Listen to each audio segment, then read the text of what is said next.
Renukaswamy murder ವಿಚಾರಕ್ಕೆ ಸಂಬಂಧಪಟ್ಟ ಚಿಕ್ಕ ಚಿಕ್ಕ ಸಾಕ್ಷ್ಯಗಳನ್ನ ಕೂಡ ಪೊಲೀಸರು ಜಪ್ತಿ ಮಾಡಿಕೊಂಡು ಅದನ್ನ ದಾಖಲಾತಿ ಮಾಡ್ಕೊಳ್ತಿದ್ದಾರೆ. ಅದರಲ್ಲೂ ಪ್ರಮುಖವಾಗಿ ರೇಣುಕಾಸ್ವಾಮಿ ಹತ್ಯೆಯಾದ ನಂತರದಲ್ಲಿ ಆ ಶವವನ್ನ ಸಾಗಿಸಲಿಕ್ಕೆ ಬಳಸಿದ್ರು ಎನ್ನಲಾದ 2 ಕಾರ್ಗಳನ್ನ ಇದೀಗ ಜಪ್ತಿ ಮಾಡಲಾಗಿದೆ.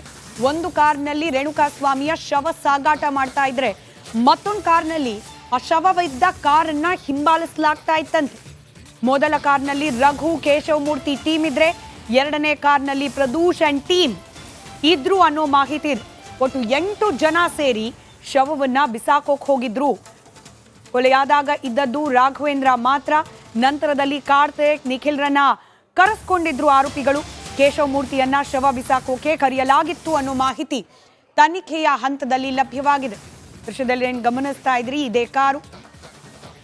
2 ಕಾರನ್ನ ಬಳಕೆ ಮಾಡಿಕೊಳ್ಳಲಾಗಿತ್ತು.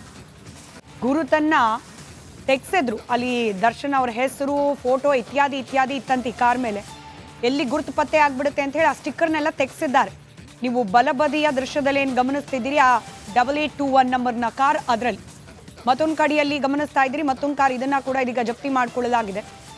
2 ಕಾರನ್ನ ಬಳಸ್ಕೊಂಡು ಆ ಶವವನ್ನ ಬಿಸಾಕೋಲಿಕ್ಕೆ ಹೋಗಿದ್ರು ಆರೋಪಿಗಳು ಅನ್ನೋ ಮಾಹಿತಿ ಇದೆ. ಒಂದರಲ್ಲಿ ರೇಣುಕಾಸ್ವಾಮಿಯ ಮೃತದೇಹ ಇದ್ರೆ ಮತ್ತೊಂದು ಕಾರ್ ಆ ಗ್ಯಾಂಗ್ ಅನ್ನ ಫಾಲೋ ಮಾಡ್ತಾ ಇದ್ದ ಮತ್ತೊಂದು ಗ್ಯಾಂಗ್ನ ಸದಸ್ಯರಿದ್ದಂತಹ ಕಾರ್.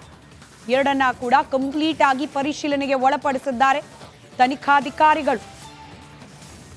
ಒಂದು ಕಾರ್ನಲ್ಲಿ ಪ್ರಮುಖವಾಗಿ ರಘು, ಕೇಶವಮೂರ್ತಿ ಹಾಗೆ ಸಂಗಡಿಗರಿದ್ರೆ ಮತ್ತೊಂದು ಕಾರ್ನಲ್ಲಿ ಪ್ರದೂಷ್ ಅಂಡ್ ಟೀಮ್ ಇದ್ರು ಅನ್ನೋ ಮಾಹಿತಿ ಸದ್ಯಕ್ಕೆ ಲಭ್ಯವಾಗ್ತಾ ಇದೆ. ಒಟ್ಟು 8 ಜನ ಸೇರಿ ರೇಣುಕಾಸ್ವಾಮಿಯ ಶವವನ್ನ ಸುಮನಹಳ್ಳಿಯ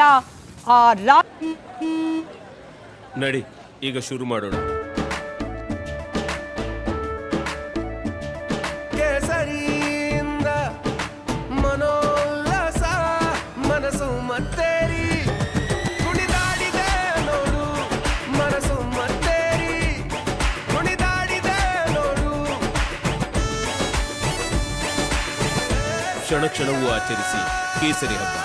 ವಿಮಲ್ ಬಾಯಲ್ಲಿ ಹೇಳಿ ಕೇಸರಿ. ರಾಜಕಾಲುವೆ ಬಳಿಯಲ್ಲಿ ಎಸೆದು ಬಂದಿದ್ದಾರೆ.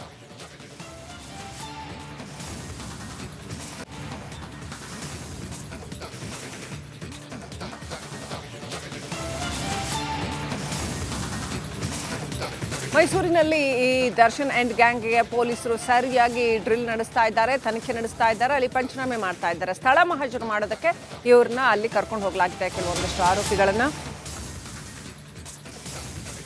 ದರ್ಶನ್ ಅವ್ರನ್ನ ಕರ್ಕೊಂಡು ಹೋಗಿಲ್ಲ. ನಾಗರಾಜ್, ಲಕ್ಷ್ಮಣ್ ಈ ಗ್ಯಾಂಗ್ ಏನಿದೆ ಇವರ ಸಮ್ಮುಖದಲ್ಲಿ ಮಹಜರು ಮಾಡಲಾಗ್ತಾ ಇದೆ. ಖಾಸಗಿ ಹೋಟೆಲ್ನಲ್ಲಿ ಪಂಚನಾಮೆ ಮಾಡಲಾಗ್ತಾ ಇದೆ. ಕೊಲೆ ಬಳಿಕ ಮೈಸೂರಿಗೆ ಹೋಗಿದ್ರು ನಟ ದರ್ಶನ್. ಆದರೆ ದರ್ಶನ್ ಅವ್ರನ್ನ ಯಾಕೆ ಕರ್ಕೊಂಡು ಹೋಗಿಲ್ಲ, ಬೇರೆಯವ್ರನ್ನ ಮಾತ್ರ ಕರ್ಕೊಂಡೋಗಿ ಪಂಚನಾಮೆ ಮಾಡ್ತಾ ಇದ್ದಾರಾ, ಸ್ಥಳ ಮಹಜರು ಮಾಡ್ತಾ ಇದ್ದಾರಾ ಗೊತ್ತಿಲ್ಲ. ಮುಂದೆ ದರ್ಶನ್ ಅವ್ರನ್ನೂ ಕೂಡ ಕರ್ಕೊಂಡು ಹೋಗಬಹುದು.